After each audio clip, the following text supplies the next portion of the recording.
আমরা বলি যে জিয়ার সৈনিক, আসলে এখানে যারা রয়েছে প্রায় 4 ঘন্টা ধরে অপেক্ষা করছে আমার ছাত্র দলের ভাইয়েরা, কিছু বোনেরা, এটাই তো জিয়ার সৈনিকের সবচেয়ে বড় বৈশিষ্ট্য, ধৈর্য। আমাদের আজকের আলোচনা শহীদ প্রেসিডেন্ট জিয়াউর রহমানকে নিয়ে। আমরা যদি ওনার পরিচয় দেখি ধারাবাহিকভাবে, সেই 1971 সালের 26শে মার্চ উনি স্বাধীনতার ঘোষক ছিলেন। অসীম ঝুঁকি নিয়ে, মৃত্যু ঝুঁকি নিয়ে, পরিবারের ঝুঁকি নিয়ে উনি যদি স্বাধীনতার ঘোষণাটা না দিতেন, হয়তো আমাদের বাংলাদেশের স্বাধীনতা যে পথযাত্রা সেটা দীর্ঘায়িত হতো অনেকটা সময়। তিনি শুধুমাত্র একজন সেক্টর কমান্ডারই ছিলেন না, সরাসরি রণাঙ্গনে গিয়ে মুক্তিযুদ্ধে অংশগ্রহণ করেছিলেন।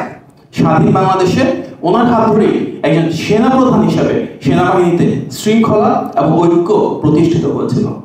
উনি 7ই নভেম্বরের সেই ছাত্র জনতার এবং বাংলাদেশের ইতিহাসের প্রথম গণ অভ্যুত্থানের মাধ্যমে গণমানুষের মহানায়ক হিসেবে আস্তে আস্তে জনগণের মনিকঠায় রাষ্ট্রনায়কোচিত যে জার্নি সেটা শুরু করেছিলেন।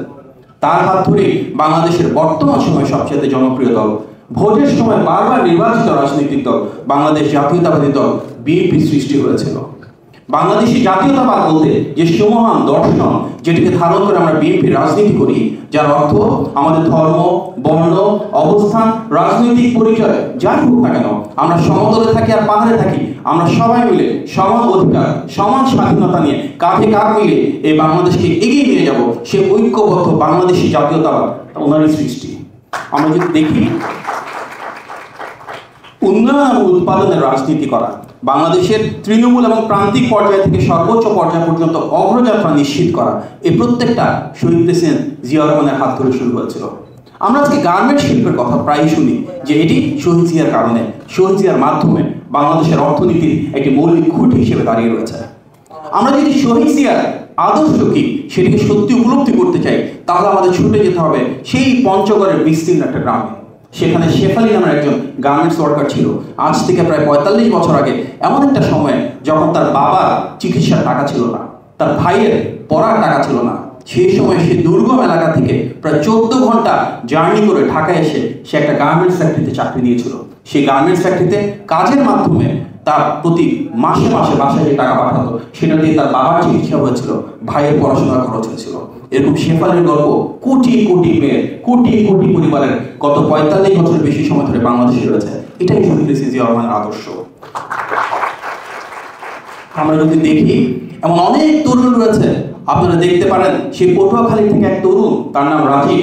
ইতিহাসে রয়েছে যে তার যে মাথা গোছার একটা ঠাঁই ছিল না, টিনের চাল দেওয়ার মতো অবস্থা ছিল না।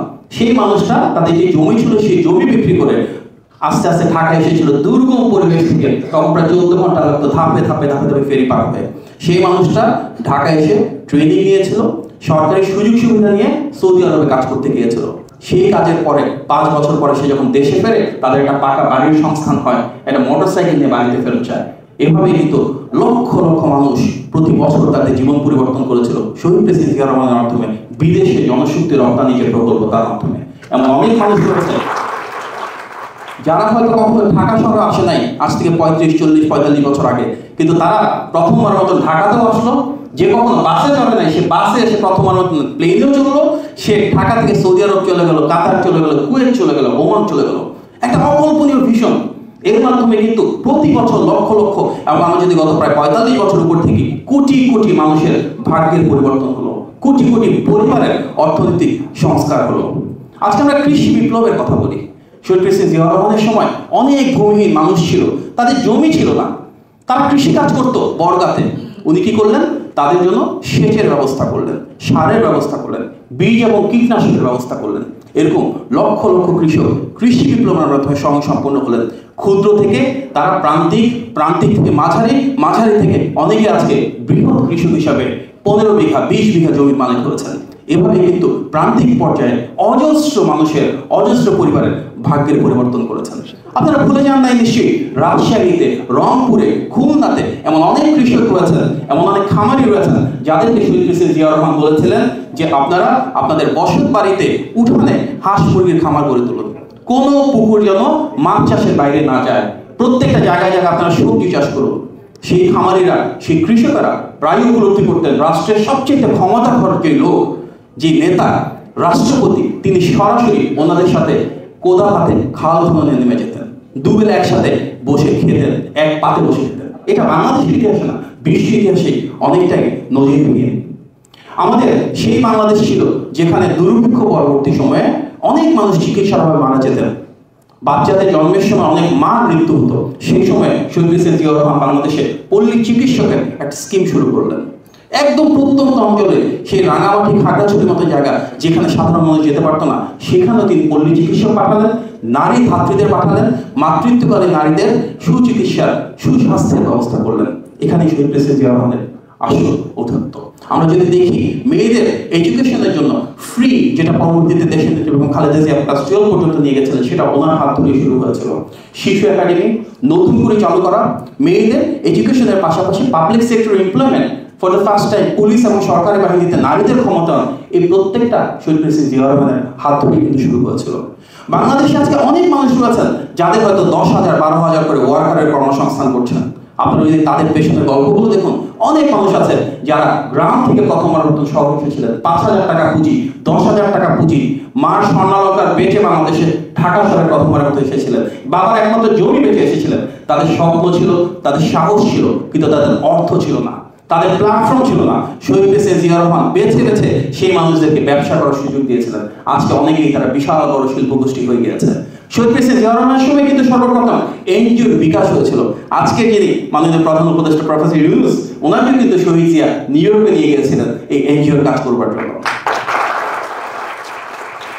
আমরা মিডিয়ার কথা দেখি, শহীদ জিয়া এমন একটি বাংলাদেশ পেয়েছিলেন যেখানে 4টার বাইরে সব সংবাদপত্র বন্ধ ছিল। তিনি প্রথমবারের মতন বাংলাদেশে গণমাধ্যম উন্মুক্ত করলেন। আজকে অনেক টিভি চ্যানেল রয়েছে, অনেক ইন্টারন্যাশনাল মিডিয়া বাংলাদেশ অপারেট করছে, অনেক নিউজ পেপার করছে, সেগুলো ওনার তৈরি করা। প্রেস ইনস্টিটিউট, প্রেস ক্লাব, প্রায় প্রত্যেকটা শহীদ প্রেসিডেন্ট জিয়াউর রহমানের হাত ধরে শুরু। আমাদের যে স্বাধীনতা পদক, 21 পদক, রাষ্ট্রীয় স্বীকৃতি, রাষ্ট্র পর্যায়ে মুক্তিযোদ্ধাদের এবং মুক্তিযোদ্ধাদের পরিবারদের মূল্যায়ন, এই প্রত্যেকটা শহীদ প্রেসিডেন্ট জিয়াউর রহমান শুরু করেছিলেন। উনি কিন্তু সকল মত এবং পথের মানুষকে ঐক্যবদ্ধ করে মাল্টি পার্টি ডেমোক্রেসি বা বহুদলীয় গণতন্ত্রের সূচনা করেছিলেন। উনি প্রথমবার মতো দেখেছিলেন যে রাজনীতিতে দলীয়করণ, স্বজনপ্রীতি কিংবা দুর্নীতির ঊর্ধ্বে উঠে সত্যি দেশপ্রেম এবং গণতান্ত্রিক মূল্যবোধকে ধারণ করে রাষ্ট্র পরিচালনা করা যায়। যার কারণে আপনারা অনেকেই শুনেছেন শহীদ প্রেসিডেন্ট জিয়াউর রহমানের কাছে অনেক প্রত্যাশা নিয়ে যখন মানুষ যেত খেতে, দাওয়াত দিতে, ভাতের সাথে দুটো বেশি আইটেম জুটত না। ওনার ছেলে আমাদের নেতা জনাব তারেক রহমান এবং আরাফাত রহমান কোকো প্রায়ই ওনাদের বাবার যে সাফারি বা শার্ট ছিল সেটাকে পরতেন কেটে, প্যান্টের ক্ষেত্রে একই জিনিস কেটে 2 ভাইকে বানিয়ে দেওয়া হতো। এটা বর্তমান সময় অবিশ্বাস্য একটা ঘটনা, সেটাই কিন্তু হয়েছিল। আমরা যদি দেখি শহীদ প্রেসিডেন্ট জিয়াউর রহমানের ফরেন পলিসিতে উনি একজন ইন্টারন্যাশনাল স্টেটসম্যান হয়ে গিয়েছিলেন। দেশের সীমানা পেরিয়ে আন্তর্জাতিকভাবে সার্ক প্রতিষ্ঠা করেছিলেন, জাতিসংঘ, ওআইসি, কমনওয়েলথ সহ প্রত্যেকটা জায়গায় উনি বড় বড় ভূমিকা রেখেছিলেন। দুঃখজনক হলো সত্য যে ইরান ইরাকের যুদ্ধ উনি সমাধান করতে চাইছিলেন। সারা বিশ্ব তাকে দায়িত্ব দিয়েছিল শান্তি স্থাপনের জন্য। এই বাংলাদেশের দেশ বিরোধী অপশক্তি ওনাকে শহীদ করেছিল। ওনাকে যে আঘাত, ওনার যে শাহাদা, এটা আসলে বাংলাদেশের লস। ওনার ব্যক্তিগত জীবনের মাধ্যমে বাংলাদেশের অগ্রযাত্রা থেমে গিয়েছিল। সুতরাং দেশ বিরোধী অপশক্তি ওনাকে স্থিমিত করেছিল, কারণ তারা বাংলাদেশকে স্থিমিত করতে ছিল। বাংলাদেশের উন্নয়ন এবং উৎপাদনের রাজনীতিকে, গণমানুষের অগ্রযাত্রাকে তারা সম্পূর্ণরূপে ত্রুটি চেপে ধরতে চেয়েছিল। শহীদ প্রেসিডেন্ট জিয়াউর রহমান আজকে আমরা যারা বিএনপি বা ছাত্র দলের রাজনীতির সাথে রয়েছি, শুধু আমাদের অ্যাসেট না। শহীদ প্রেসিডেন্ট জিয়াউর রহমান বহু আগে বিএনপি সীমানা ছাড়িয়ে সমগ্র বাংলাদেশের ইতিহাসের এবং বিশ্ব ইতিহাসের অন্যতম শ্রেষ্ঠ রাষ্ট্র নায়কে পরিণত করেছিলেন। আজকে আমরা শহীদ প্রেসিডেন্ট জিয়াউর রহমানের আদর্শ এবং দর্শনকে ধারণ করে রাজনীতি করছি। শহীদ জিয়ার মতন করে আমাদের নেত্রী দেশনেত্রী বেগম খালেদা জিয়া আপসহীন নেত্রী ছিলেন, অত্যন্ত অনাড়ম্বরভাবে রাজনীতি করেছিলেন।